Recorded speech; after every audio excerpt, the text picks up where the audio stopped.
ارتداد کا مسئلہ، فتنہ ارتداد پورے شباب پر اس وقت ہندوستان کے اندر ہے۔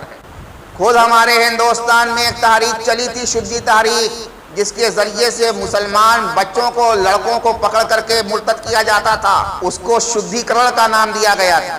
اور اسلامی تاریخ میں سب سے پہلے فتنہ ارتداد حضرت سیدنا ابوبکر صدیق رضی اللہ تعالیٰ عنہ کے زمانے میں پیدا ہوا تھا۔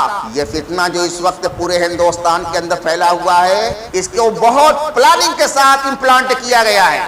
تعلیم یافتہ بے روزگار غیر مسلم نوجوانوں کے لیے آر ایس ایس نے ایک پلاننگ کی ہے۔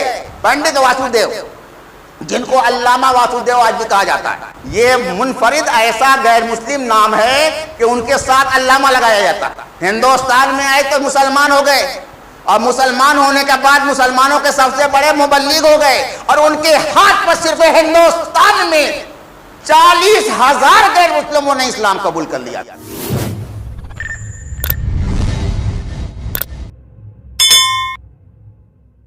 ہندوستان کے اندر مسلم معاشرے میں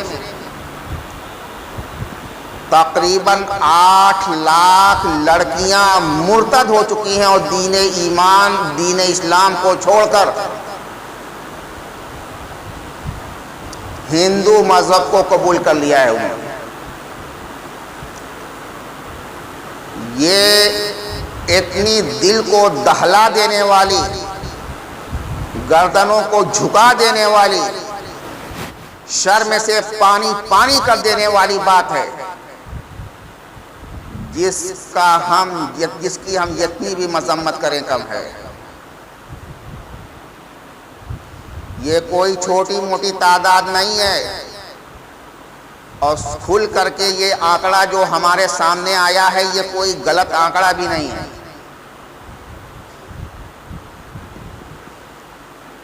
ہر شہر کے سوشل میرج رجسٹر کے اندر مسلمان لڑکی اور غیر مسلم لڑکے کے درمیان ہونے والے میرج کا جو اندراج سرکاری رجسٹر میں ہوا ہے، ان کو جب ملایا گیا، ان کا کیلکولیشن کیا گیا، تو پورے ہندوستان میں ایسی شادیوں کی تعداد 8 لاکھ تک پہنچ چکی ہے، اور یہ سلسلہ برابر جاری ہے۔ ہے نے چونکا دینے والی بات، یہ کوئی فرضی آنکڑا نہیں ہے جو ایسے ہی منمانے طور پر لوگوں نے تیار کر دیا ہو۔ یہ سرکاری آنکڑا ہے، اور اس کا اندراج کچہریوں کے رجسٹر میں موجود ہے۔ اس رجسٹر سے جو آنکڑے حاصل کیے گئے ہیں، اور پورے ہندوستان بھر کے رجسٹروں میں جو اندراج ہوا ہے، اس کو جب لوگوں نے اس کی تعداد ملائی ہے، اس کا کیلکولیشن کیا ہے، تو 8 لاکھ ایسی شادیاں ہو چکی ہیں جن میں لڑکی مسلمان ہے اور لڑکا غیر مسلم ہندو ہے۔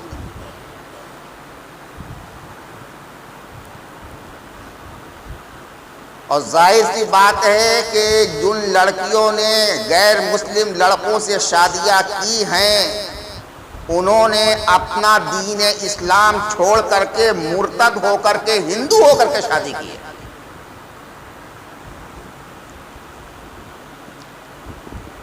تو 8 لاکھ صرف لڑکیاں ہمارے ہندوستان میں مرتد ہو چکی ہیں،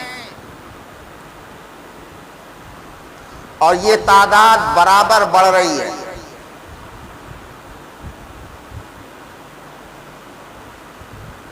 پورا ہندوستان سویا ہوا ہے۔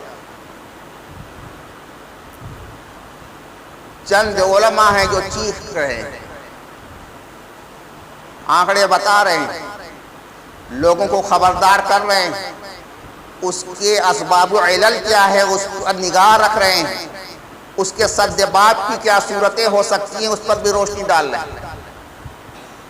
اگر دیکھا جائے تو ہمارے ملک ہندوستان کے اندر مسلمانوں کا اس وقت سب سے اہم اور سب سے سنگین مسئلہ یہی ہے، ارتداد کا مسئلہ، فتنہ ارتداد پورے شباب پر اس وقت ہندوستان کے اندر ہے۔ یوں تو ارتداد کی اگر دیکھا جائے تو اسلامی تاریخ کے اندر ایک پوری مکمل تاریخ ملتی ہے۔ خود ہمارے ہندوستان میں ایک تحریک چلی تھی، شدی تحریک، جس کے ذریعے سے مسلمان بچوں کو، لڑکوں کو پکڑ کر کے مرتد کیا جاتا تھا، اس کو شدھی کرن کا نام دیا گیا تھا۔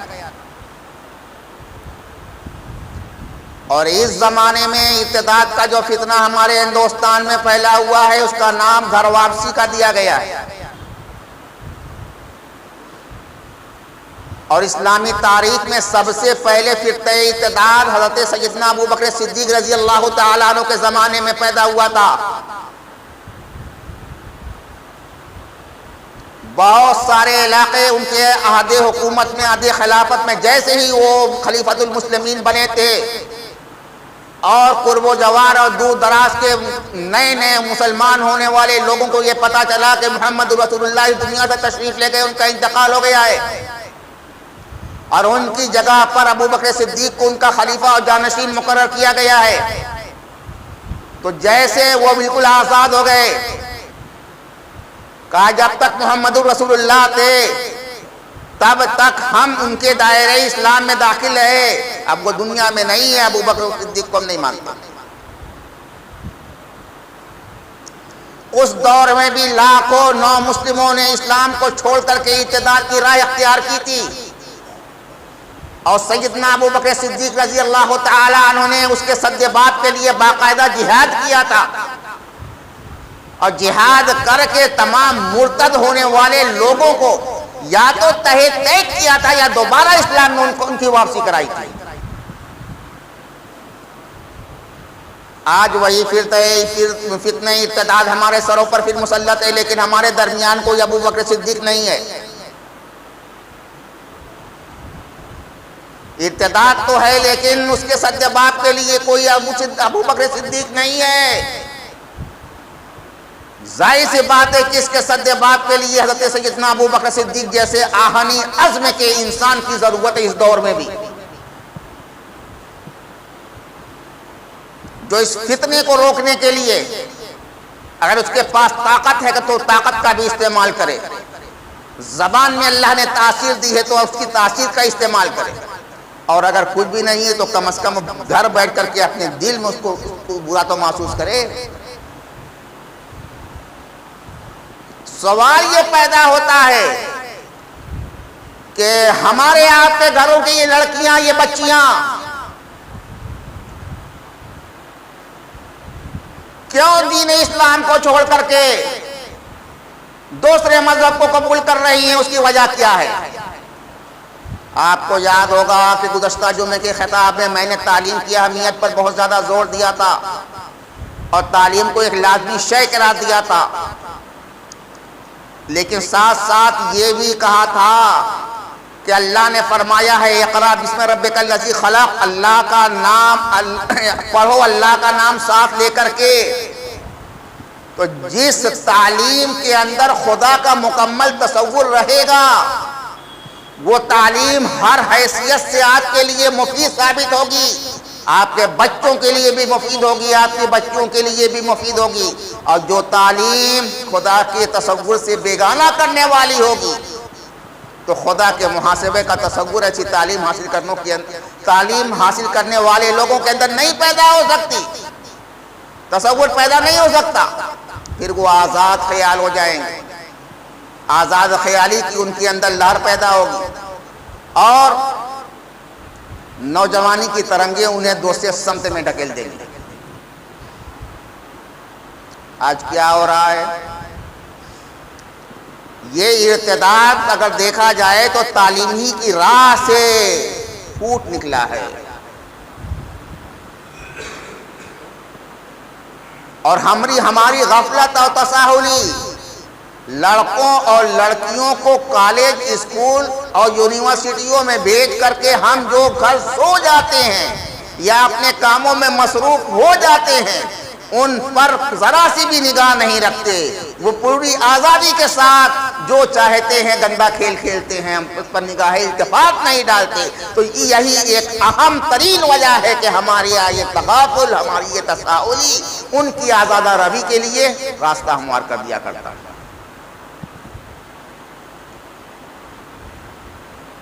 یہ بہت بڑا المیہ ہے کہ تعلیم بہت ضروری ہے, لڑکوں کو بھی تعلیم دلانی ہے, لڑکیوں کو بھی تعلیم دلانی ہے. ہم نے تعلیم حاصل کرنے کے لیے بھیج دیا.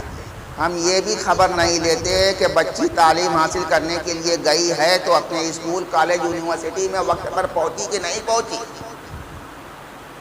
اسکول کے نام پر نکلی, کالج کے نام پر نکلی تو وہ کالج گئی یا کہیں اور گئی, ہم اس کی پرواہ نہیں کرتے, اس پر ذرا سی بھی توجہ نہیں دیتے. اب خوش رہتے ہیں کہ ہماری بچی تعلیم حاصل کرنے کے لیے کالج گئی, وقت پر آ رہی ہے بچی کہ نہیں آ رہی ہے اس پر بھی ہم توجہ نہیں دیتے. سب کو یہ معلوم ہوتا ہے کہ تعلیم کا ایک پیریڈ ہوتا ہے, ایک وقت ہوتا ہے, فلاں وقت سے فلاں وقت تک تعلیم.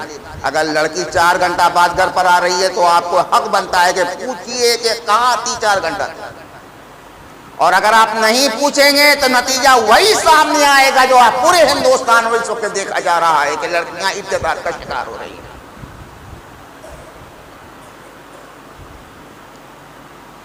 بڑے دکھ کے ساتھ کہہ رہا ہوں میں کہ آپ کے لیے صرف بچہ پیدا کر دینا کافی نہیں ہے, بلکہ بچوں کی نگہداشت کرنا بھی آپ کی اولین ذمہ داری ہے. آپ نے اپنے بچوں کی کتنی نگہداشت کی ہے, کتنی نگاہ رکھی ہے ان کے اعمال و حرکات پر. ہم اپنے کام میں مصروف ہیں, ہم کو ذرا سی بھی فرصت نہیں ہے کہ اپنے بچوں اور بچوں کی نقل و حرکت پر نگاہ رکھیں. اور بہت سے ایسے لوگ بھی ہیں کہ ان کی نقل و حرکت جانتے ہیں پھر بھی اپنی نگاہ چھپا لیتے ہیں, اپنی نگاہ نیچی کر لیتے ہیں, اور کوئی محاسبہ نہیں کرتے ان سے, کوئی بات پرس نہیں کرتے ان سے. نتیجہ سامنے یہ فتنہ جو اس وقت پورے ہندوستان کے اندر پھیلا ہوا ہے, یہ ایک سوچی سمجھی سازش کے تحت پھیلا ہوا ہے. اس کو بہت پلاننگ کے ساتھ امپلانٹ کیا گیا ہے. آپ سمجھ رہے ہیں کہ بس یوں ہی یہ سب کھیل تماشا ہو رہا ہے. نہیں بھائی, خود سے نہیں ہو رہا ہے. آر ایس ایس اور اس کی کچھ ضمنی سنستھائیں اس کام میں دن رات لگی ہوئی ہیں. آج غیر مسلم سماج میں ایک بہت بڑی تعداد ایسے نوجوان تعلیم یافتہ لڑکوں کی پائی جاتی ہے جو بے روزگار ہیں. نوجوان ہے, تعلیم یافتہ, پڑھ لکھ کر کے فارغ ہو گئے, لیکن ان کو کوئی جاب نہیں ہے, نوکری نہیں مل سکی, بے روزگار ہے. سنیے گا, غور سے یہ بات سنیے گا, ایسے تعلیم یافتہ بے روزگار غیر مسلم نوجوانوں کے لیے آر ایس ایس نے ایک پلاننگ کی ہے کہ ان کو 4 مہینے کی ہم ٹریننگ دیں گے پہلے, اور اپنے خرچ پر ٹریننگ دیں گے کہ وہ ہمارے ہاں آئیں اور نہایت فصیح و بلیغ لکھنوی اردو زبان سیکھیں. نہایت فصیح و بلیغ اردو زبان سیکھیں کہ مسلمان لڑکوں اور لڑکیوں سے اردو زبان میں کیسے بات کرنی چاہیے اور کیسے اپنے خوبصورت الفاظ میں ان کو پھنسانا چاہیے. سبحان اللہ, جزاک اللہ, ماشاء اللہ. یہ جو کلمات ہم مسلمانوں کی زبان پر ہوتے ہیں اور غیر مسلم کبھی تصور بھی نہیں کرتے کہ ہم اس طرح سے گفتگو کریں گے. ان کی تو ایک الگ زبان ہے, ہندی بھاشا ہے, وہ بولتے ہیں, لیکن بالقصد آر ایس ایس اپنی ٹریننگ گاہوں میں اپنے نوجوان, بالخصوص وہ نوجوان جو تعلیم یافتہ ہیں اور بے روزگار ہیں, ان کو بلا کر ٹریننگ دیتے ہیں کہ سب سے پہلے تم فصیح و بلیغ نہایت عمدہ قسم کی لکھنوی یا دہلوی زبان سیکھ لو. اس زبان میں جب تم ماہر ہو جاؤ تو اسی خوبصورت زبان کے ذریعے سے مسلمان لڑکیوں سے رابطہ قائم کرو, اسی زبان میں گفتگو کر کے اس کو اپنے دام تزویر میں لینے اور پھنسانے کی کوشش کرو. اور جو لڑکا کسی مسلمان لڑکی کو اپنے دامے فریب میں لانے میں کامیاب ہو جائے گا اس کو فوراً 2.5 لاکھ روپے کا چیک دیا جائے گا، فوراً 2.5 لاکھ روپے کا چیک۔ ایک لڑکی تم نے پھنسائی، سب سے پہلے ہم سے 2.5 لاکھ کا چیک لے لو۔ اس کے علاوہ تمہیں رہنے کے لیے مکان، ایک فلیٹ دے دیا جائے گا رہنے کے لیے، اور ایک اچھی سی جاب بھی لگا دی جائے گی۔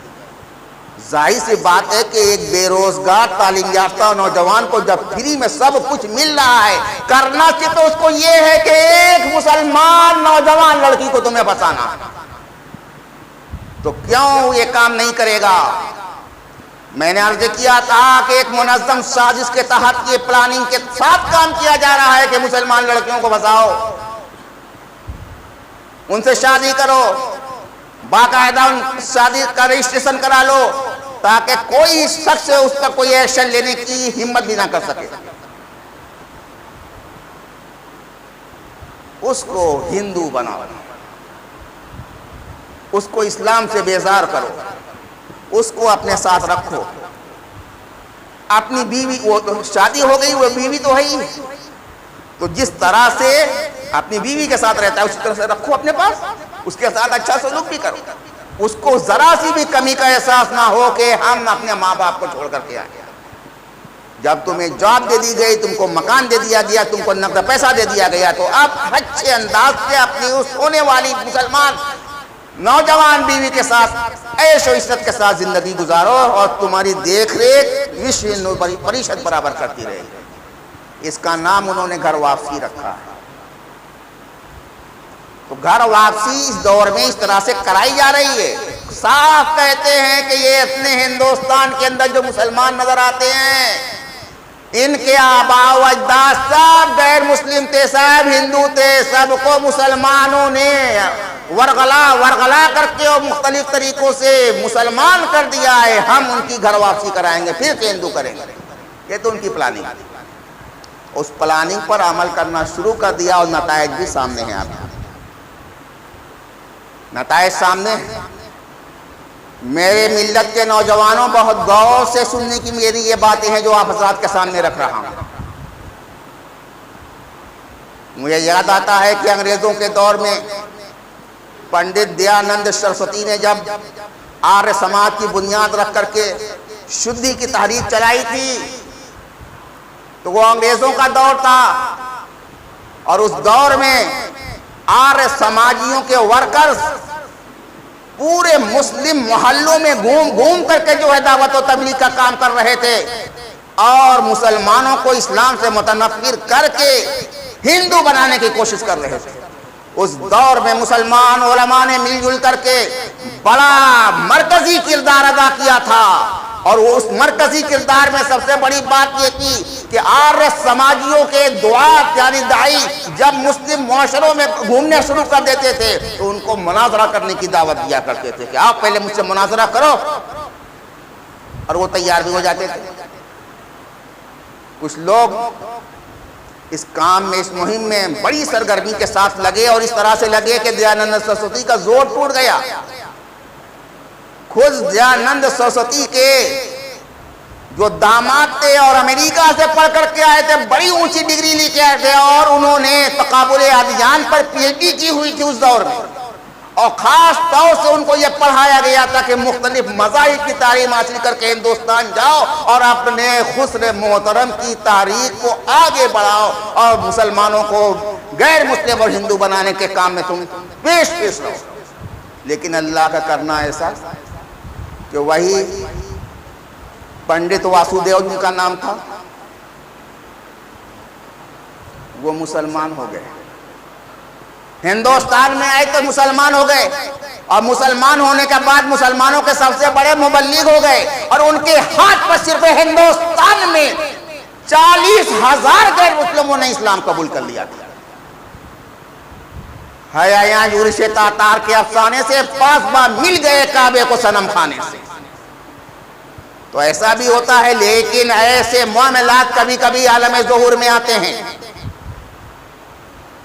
کبھی کبھی ایسے معاملات ہوتے ہیں کہ جو آدمی جو کام کرنا رہتا ہے اسی سے وہ متنفر ہوتا ہے، اور پھر وہ مسلمان صرف بنتا نہیں ہے بلکہ ہزاروں ہزار کی تعداد میں لوگوں کو مسلمان بنا دیا کرتا ہے۔ یہ ایک واقعہ میں نے آپ حضرات کے سامنے بڑے اختصار کے ساتھ عرض کیا، حالانکہ یہ بہت طویل واقعہ ہے کہ کیسے وہ مسلمان ہوئے، کیسے وہ مسلمان ہوئے، اور اہم واقعہ ہے۔ میں چاہتا ہوں کہ مختصر سے اس پر روشنی ڈال دوں بھی آپ کے سامنے۔ پنڈت واسودیو، جن کو علامہ واسودیو آج بھی کہا جاتا ہے، یہ منفرد ایسا غیر مسلم نام ہے کہ ان کے ساتھ علامہ لگایا جاتا ہے، اور واقعی وہ علامہ تھے۔ وہ کہتے ہیں کہ ایک رات میں اپنے کمرے میں لیمپ جلا کر کے اسلام کے خلاف ایک زبردست مضمون لکھ رہا تھا، اور مسلمانوں کا جو کلمہ ہے لا الہ الا اللہ محمد رسول اللہ صلی اللہ تعالی علیہ وسلم، اسی کی تردید میں اس کلمے کو غلط ثابت کرنے کے لیے اپنا زور قلم صرف کر رہا تھا کہ یہ کلمہ بالکل غلط ہے، ہر لحاظ سے غلط ہے، اور اس کو کلمہ کہنا بھی بالکل غلط ہے۔ بہت کچھ انہوں نے لکھ چکے تھے۔ وہ کہتے ہیں کہ میں لکھ ہی رہا تھا کہ میرے سر کے اوپر جو لیمپ لٹک رہا تھا، رات کی تنہائی تھی، تقریباً 2 بجے کا وقت تھا، کہ اچانک میں نے دیکھا کہ لیمپ کے اندر بہت تیز روشنی ہوئی، اس کے بعد روشنی گل ہو گئی۔ ہوتا ہے ایسا کہ بلب فیوز ہو جاتا ہے، تو انہوں نے کوئی اہمیت نہیں دی، کہ لگتا ہے بلب فیوز ہو گیا۔ کہتے ہیں کہ جو ہی تاریکی ہر طرف میرے کمرے کے اندر چھا گئی، تو میں دیکھتا ہوں کہ اچانک میرے کمرے میں ایک بہت ہی وجیح اور نورانی چہرہ میری نگاہوں کے سامنے ایسا نمودار ہوا کہ اس کے چہرے کے اوپر ایک ایسا حالے نور بنا ہوا تھا کہ جس کی روشنی میں میں اپنے کمرے کی چیزوں کو دیکھنے لگا۔ اللہ اکبر۔ خود واسودیو، پنڈت واسودیو، جنہیں علامہ واسودیو کہا جاتا ہے، وہ کہتے ہیں کہ ایسی نورانیت ان کے پورے وجود سے اور بالخصوص ان کے چہرے کے اندر سے ٹپک رہی تھی کہ اس روشنی میں میں نے اپنے نہایت سیاہ و تاریک کمرے کی چیزوں کو دیکھنے لگا۔ پھر میں سوچنے لگا کہ جاڑے کی رات ہے، 2 بجے کا وقت ہے، نیچے سے لے کر کے اوپر تک ہر جگہ دروازے میں تالا بند ہے، یہ آدمی آئے تو کہاں سے آئے، کہاں سے آ گئے؟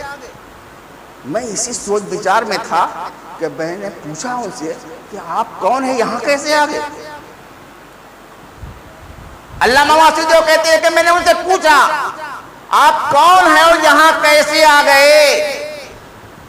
انہوں نے کہا کہ میں وہی ہوں جس کے خلاف تم اس وقت لکھ رہے ہو۔ کہا کیا آپ مسلمانوں کے محمد صاحب ہیں صلی اللہ تعالی علیہ وسلم؟ کہاں بے شک میں محمد رسول اللہ ہوں، جنہیں اللہ نے رحمت للعالمین بنا کر اس روئے زمین پر بھیجا ہے۔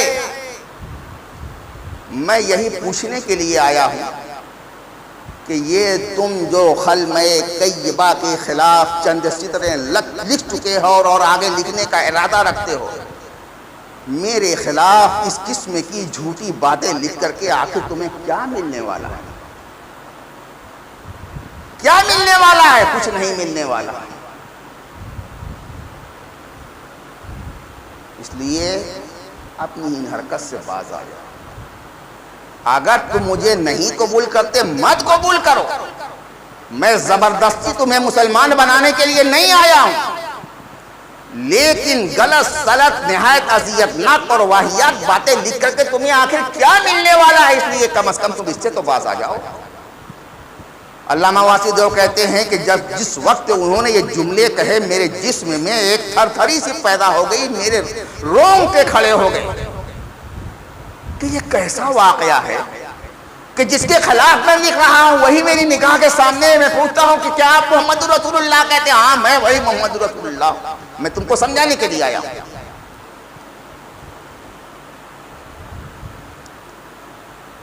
کہا میں نے قلم رکھ دیا، کچھ سوچنے لگا، اتنے میں وہ نورانی چہرہ میری نگاہوں کے سامنے سے اوجھل ہو گیا۔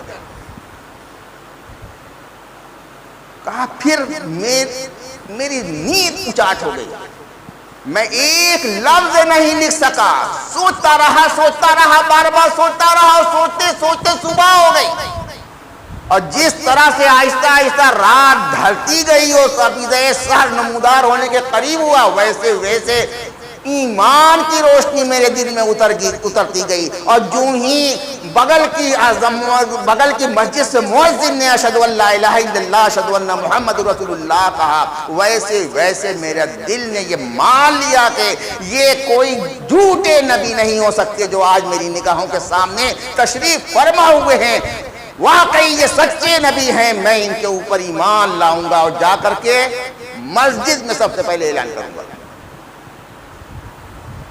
اللہ کے رسول کی ایک جھلک دیکھیے، ایمان سینے میں اتر گیا، اور کوئی وہ معمولی آدمی نہیں تھے، بہت تعلیم یافتہ آدمی، ان کو خاص طور سے شدی تحریک میں حصہ لینے کے لیے تیار کیا گیا تھا، تمہیں یہ کام کرنا۔ اذان ہوئی، جیسا بنا ویسا انہوں نے جو ہے ہاتھ منہ دھویا، کپڑا بدلا، کپڑا بدل کر کے مسجد میں پہنچ گئے۔ اب مسجد میں نماز کیسے پڑھی گئی ان کو معلوم تو ہے نا، جیسے جیسے لوگ رکوع سجدہ کر رہے تھے بغل میں کھڑے ہو کر کے ویسے ویسے کیا۔ جب نماز سے لوگ فارغ ہوئے تو دیکھتے ہیں کہ ایک غیر مسلم، مسلمانوں کی صف میں ایک غیر مسلم، اور کوئی معمولی غیر مسلم نہیں، علاقے کا سب سے مشہور و معروف اور سب سے تعلیم یافتہ غیر مسلم، پنڈت دیانند سرسوتی کا ہونے والا داماد۔ ابھی امام صاحب نے کچھ پوچھا بھی نہیں تھا کہ ان کے سامنے چلے گئے، کہا امام صاحب ساری رات میں دبئی سے جاگتا رہا ہوں، بس انتظار کر رہا تھا کہ آپ سے ملاقات ہو، جیسے میں آپ سے ملوں گا آپ سے درخواست کروں گا کہ کلمہ طیبہ پڑھا کر کے مجھے مسلمان کر دیں۔ امام صاحب ماوی حیرت، کہ واقعی آپ کلمہ طیبہ پڑھ کر کے مسلمان ہونا چاہتے ہیں؟ یہ تو ہمارے لیے بڑی سعادت اور پوری دنیا کے مسلمانوں کے لیے بڑی خوش نصیبی کی بات ہوگی۔ کہ بے شک میں اسلام قبول، اور اسلام میرے دل میں اتر چکا ہے، پہلے اسلام قبول کر دیجیے پھر پورا واقعہ بتاتا ہوں۔ امام صاحب نے انہی تمام مسلیوں کے سامنے بیٹھ کر کے انہیں کلمہ طیبہ لا الہ الا اللہ محمد رسول اللہ صلی اللہ تعالی علیہ وسلم پڑھا کر کے دائرہ اسلام میں داخل کیا۔ پورا قصہ انہوں نے بیان کیا اور کہا کہ اب میرا اس سرزمین پر، اس علاقے میں رہنا خطرے سے خالی نہیں ہے، صرف فتنہ نہیں ہوگا بلکہ فرقہ وارانہ فساد پیدا ہو جائے گا، مسلمان اور ہندوؤں میں بہت زبردست فساد ہونے کا امکان ہے، اس لیے میں فوراً یہاں سے نکل جاؤں گا۔ وہاں سے نکلے، دہلی سے نکلے، پنجاب پہنچے، کسی کو نہیں بتایا، گھر میں کسی کو خبر نہیں، اسلام قبول کیا، بالکل خاموشی سے نکل گئے پنجاب کی سرزمین۔ وہاں جا کر کے اسلام کی دعوت کا کام شروع کر دیا۔ اسلام کے بارے میں بہت کچھ ٹیچر پڑھے ہوئے تھے، وہ اسلام کی دعوت کا کام شروع کر دیا۔ وہ کہتے ہیں کہ وہاں مجھے ایک مولوی صاحب اور ایک نوجوان ملا جس نے ہمارے کام میں ساتھ دیا۔ ایک مولوی صاحب نے کہا کہ ٹھیک ہے آپ اسلام کی دعوت کا کام کر رہے ہیں، آپ کا ہم ساتھ دینے کے لیے تیار ہیں، اور ایک نوجوان بھی تیار ہو گیا کہ ٹھیک ہے یہ کام آپ جیسے جیسے کرنے کو کہیں گے آپ کے ساتھ ہم کرتے رہیں گے۔ وہ کہتے ہیں کہ میں وقت بھی ہو گیا، بہرحال اختصار کے ساتھ واقعہ صرف سن لیجیے۔ کہتے ہیں کہ ایک روز انہیں مولانا صاحب اور اس نوجوان کو لے کر کے میں پنجاب کی ایک سڑک سے گزر رہا تھا اور دعوتی کام کر رہا تھا، لوگوں کو سمجھا رہا تھا کہ اسلام کیا ہے، اسلام کو سمجھنے کی کوشش کرو۔ کہتے ہیں کہ دوپہر کا وقت تھا کہ اچانک وہی نورانی چہرہ پھر ہماری نگاہوں کے سامنے، کبھی سڑک پر، میں سڑک پر چل رہا ہوں، وہی نورانی چہرہ، میں سمجھ گیا کہ یہ سرکار محمد رسول اللہ صلی اللہ تعالی علیہ وسلم۔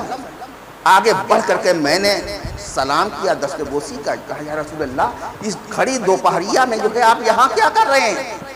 فرمایا تمہیں سے ملاقات کرنے کے لیے آیا تھا۔ اللہ اکبر، اللہ کے رسول فرماتے ہیں تمہیں سے ملنے کے لیے آیا تھا، تم یہاں مل گئے تو سنو، تمہیں یہاں پنجاب میں دعوتی کام کرنے کی ضرورت نہیں، ایک خاص مقام کا نام بتایا کہ اس گاؤں میں تم پہنچ جاؤ، وہاں کافی مسلمان تھے، پوری بستی تھی، مسجد تھی، مسجد ویران ہو گئی ہے اور جتنے بھی مسلمان تھے وہ سب کے سب مرتد ہو کر کے ہندو ہو گئے، جاؤ وہاں جا کر کے مسجد کو آباد کرو، اور جو لوگ کنورٹ ہو گئے ہیں، مسلمان سے ہندو ہو کر کے مرتد ہو چکے ہیں، انہیں اسلام کی دعوت دو اور پھر سے اسلام کی طرف انہیں واپس لانے کی کوشش کرو۔ تمہارا کام یہ ہے، اس لیے آج ہی نکل جاؤ۔ علامہ واسودیو کہتے ہیں کہ میں نے فوراً اللہ کے رسول کی بات پر لبیک کی اور اس علاقے کے لیے روانہ ہو گیا، تو دیکھا کہ واقعی ایک بڑی ویران اور خستہ حال مسجد، جس کے اوپر بڑے بڑے پیڑ نکلے ہوئے ہیں اور وہاں کوئی جانے کی ہمت بھی نہیں کر سکتا ہے، ایسی حالت میں اس مسجد کے قریب پہنچا، دیکھا کہ دور دور تک سے آبادی دور دور ہے، لیکن مسجد کے پاس کچھ نہیں ہے۔ مسجد میں بڑے بڑے پیڑ نکلے ہوئے ہیں، چمگادڑ کا بسیرا بنی ہوئی ہے وہ مسجد، بہت سے پرندوں نے اس میں انڈے دے دیے تھے، ان کا نشیمن بن گیا تھا وہ مسجد۔ کہا میں نے اس حالت میں دیکھا تو اپنے اسی نوجوان ساتھی کو، مولانا صاحب کو لے کر کے کہا سب سے پہلا کام یہ ہے کہ اس مسجد کو صاف کیا جائے، تمام پیڑ پودوں سے اس کو صاف کر دینا چاہیے۔ وہ کہتے ہیں کہ جب ہم تینوں مل کر کے اس کام کو کر رہے تھے تو کچھ لوگوں کو آہٹ محسوس ہوئی کہ لگتا ہے کہ اس مسجد میں کوئی آیا، تو علاقے کے کچھ لوگ آئے اور کہا کیا کر رہے ہو یہاں، کہاں سے آئے؟ تو انہوں نے کہا کہ ایسا ہے کہ ہم آئے ہیں، دیکھا مسجد اس کی صفائی کر رہے ہیں۔ آپ کون لوگ ہیں؟ کہا دیکھو بھائی ہم لوگ بھی مسلمان ہی تھے لیکن اب ہم ہندو ہو چکے ہیں، اسی لیے یہ مسجد ویران پڑی ہوئی۔ اور سنو کیا ارادہ ہے، کیا کرنا چاہتے ہیں؟ کہ مسجد صاف کریں گے، آباد کریں گے، کوئی نہیں رہے گا، ہم ہی تینوں آدمی یہاں پر نماز پڑھیں گے، اور جب تک ہوگا اللہ کا حکم ہوگا ہم یہیں پر رہیں گے اور لوگوں کو سمجھانے کی کوشش کریں گے۔ تو لوگوں نے کہا کیا فالتو بات سوچ رہے ہو، بہت سے لوگ آئے اور مر کر کے چلے گئے یہاں، بہت سی تبلیغی جماعتوں کے لوگ آئے یہاں پر، بڑے حوصلے کے ساتھ، بڑے عزم کے ساتھ آئے، کوئی زندہ نہیں بچا۔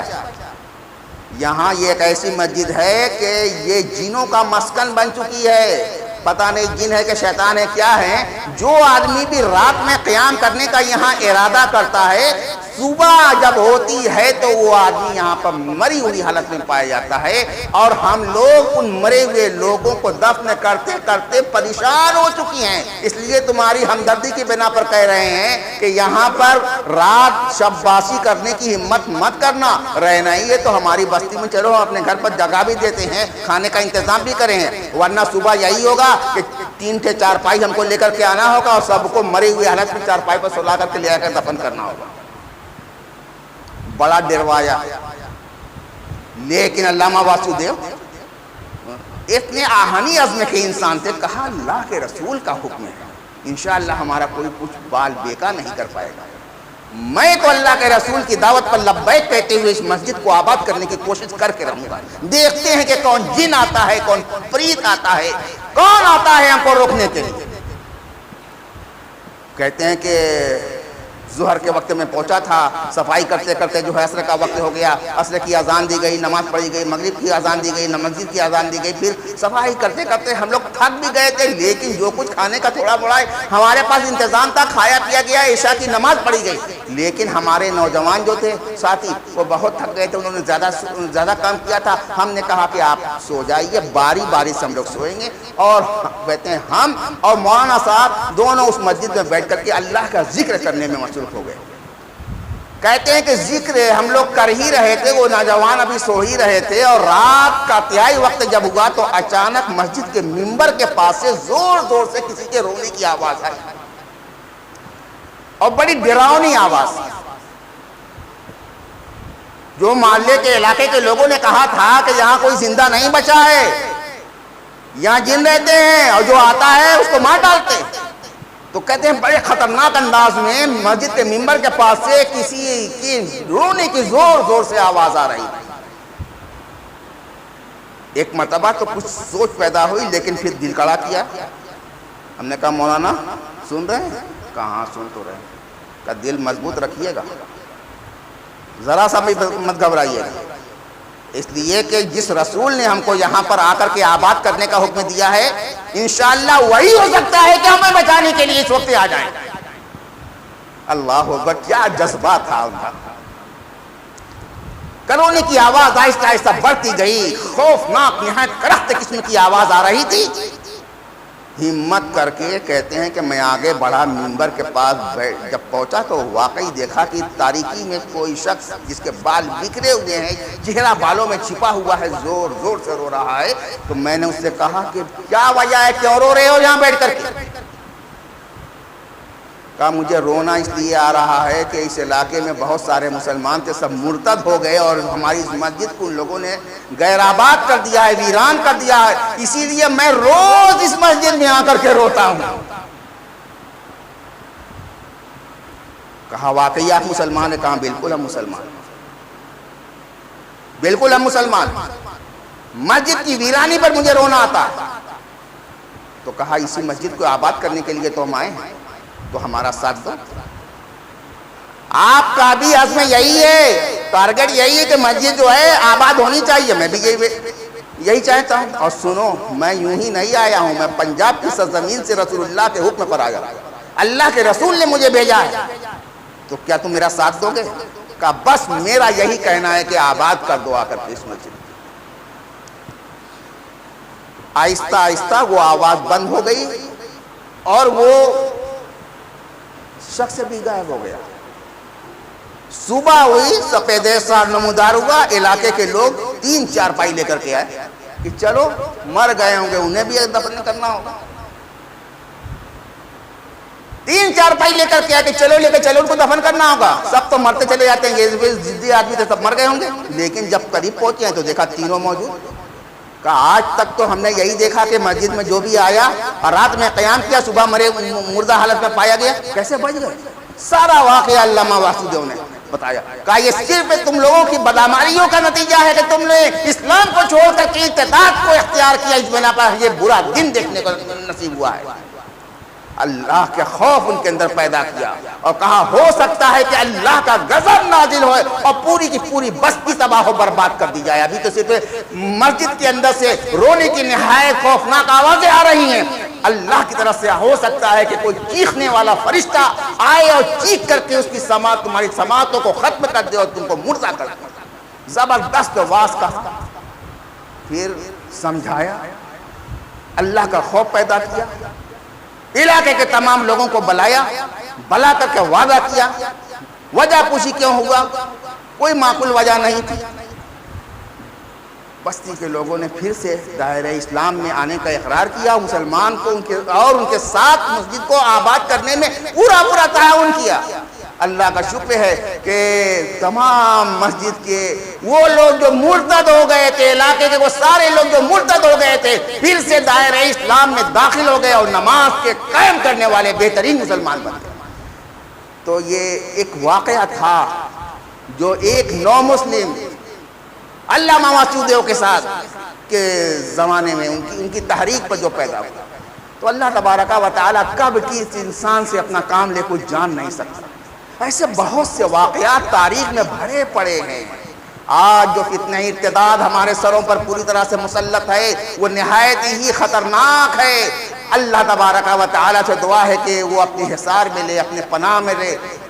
باتیں مجھے بہت کچھ کرنی تھی، لیکن اگر موقع ملا تو اس پر مزید گفتگو آئندہ جمعے پر پھر ڈالنے کی کوشش کروں گا، اور خطرات سے متنبہ کرنے کے لیے کوئی لائے عمل بھی آپ کے سامنے رکھوں گا، اس لیے کہ صرف چیزوں سے منع کر دینا کافی نہیں ہوتا، اس کا حل اور اس کا بدل رکھنا بھی ضروری ہوتا ہے۔ ہمارے ذہن میں جو باتیں ہیں انشاءاللہ تبارک و تعالی اگلے جمعہ کو رکھنے کی کوشش کروں گا اگر صحت و عافیت کے ساتھ میں موجود رہا، اس لیے کہ یہ وقت کا بہت ہی نازک اور اہم ترین مسئلہ ہے جس پر صرف مجھے نہیں بلکہ علاقے کے تمام علماء کو روشنی ڈالنے کی ضرورت ہے، تاکہ ہمارے مسلمان نوجوان بچے اور بچیاں جو بہرا روی کے شکار ہوتی چلی جا رہی ہیں، دائرہ اسلام سے نکل رہی ہیں یا غیر مسلم لڑکوں کے ساتھ شادیاں کر کے گھر سے بھاگ رہی ہیں، ان کا سدباب ہو سکے، یہ وقت کا سب سے اہم مسئلہ ہے۔ وآخر دعوانا ان الحمدللہ رب العالمین۔